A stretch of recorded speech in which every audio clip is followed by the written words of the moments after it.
Hey YouTube, 30 Brain Life here. Hopefully the quality of this video is okay.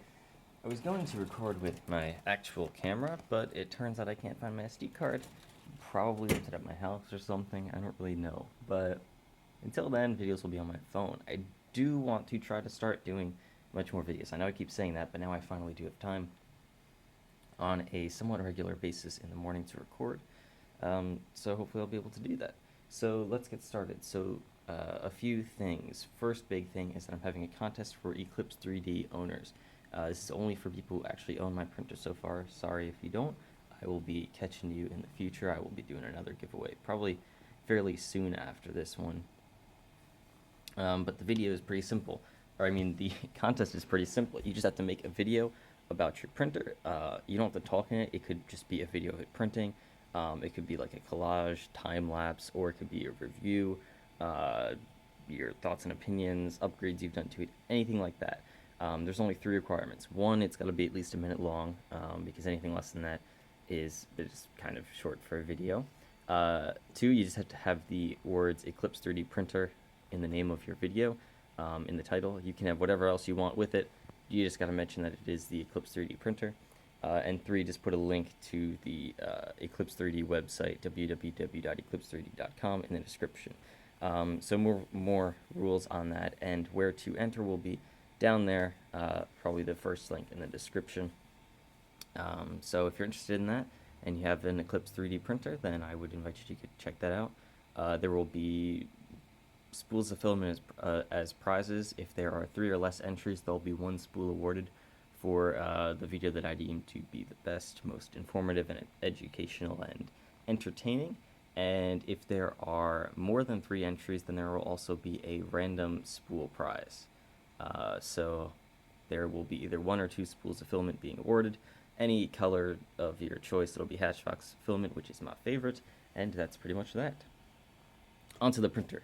Now, I just got it back up and running like last night, 2 nights ago. So much went wrong, and unfortunately I don't have the messed up parts with me because I brought them to work because I don't have all the proper tools here. This is all I have as far as nozzles go. Yes, nozzles. What did I do?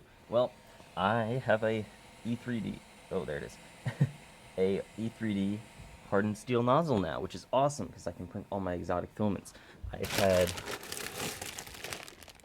have this GMAS tungsten, I have stainless steel, I have iron, and I also have carbon fiber sitting around somewhere. I haven't been able to print them because I have the standard brass nozzle. I did try printing them a little bit, but it screwed up my nozzle pretty bad, even from just like 10 or 20 grams of this stuff. So I was waiting until I have a real nozzle, and now I do, so now I can actually print that stuff without having to worry. So that's pretty awesome. But in the process of changing that, first I accidentally killed my thermistor. I cut the wire so short that it was unable to be repaired, so I had to replace the thermistor.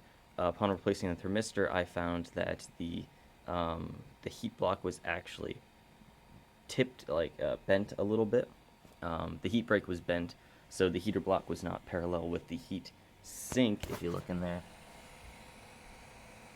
So those guys weren't parallel, which meant my nozzle was not going to be working all that fly, so I tried to fix that by very carefully bending it back when it was hot, and it just snapped. And I wasn't able to remove either piece of the heat break from the heat sink or the heater block, so I had to basically replace all the metal in there, rebuild that. I reused the same electronics, which was fine. But yeah, so now it's working nice and great. So yeah, I've got a fancy new nozzle on there, and I've got a fancy new heat sink and heat break and heater block as well. Only old stuff still on there is like the electronics and the fan. But yeah, so that was that. Super fun, but I'm up and printing now. And then also one more change I made to my printer, which is actually a fairly simple change, which I might have borrowed from FlashForge. But to be fair, FlashForge borrows all their stuff from MakerBot, so, you know. But anyway, I noticed they have a similar style, like, bed leveling system on their printers.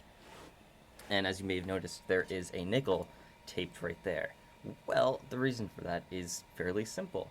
I found out you can make your bed much more rigid by adding a nut and tightening it up against the bottom of the build plate, so it basically locks this nut in here. Yeah, locks the bolts in here. So before, where there was wiggle back and forth, now there's none. So I mean, that's literally all I did, is I put a nut up there, I tightened it up so this bolt's nice and tight and rigid in there. Spring goes back on, the same thumb screw goes back on. The only difference is this adds about 2 to 3 millimeters, or it takes away 2 to 3 millimeters of spring travel, so because of that I had to add that nickel in order to compensate. Otherwise I wouldn't have been able to level.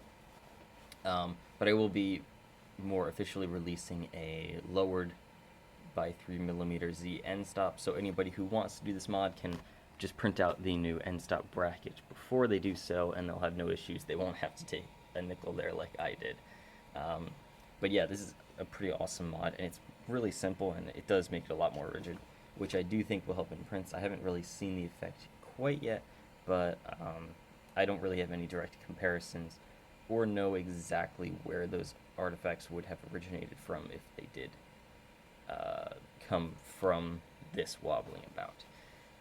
So yeah, I think that's pretty much all I've done. So again, contest, if you're interested, feel free to make a quick video. It doesn't have to be that crazy. If you want to win the informative one, there's already a pretty good video that's been entered. Actually, the only one entry so far, so definitely looking for more entries. I should mention the deadline is March 18th, but yeah, his video is pretty good, so if you do want to win that informative slash educational one, you're gonna have to top that, so I better get working.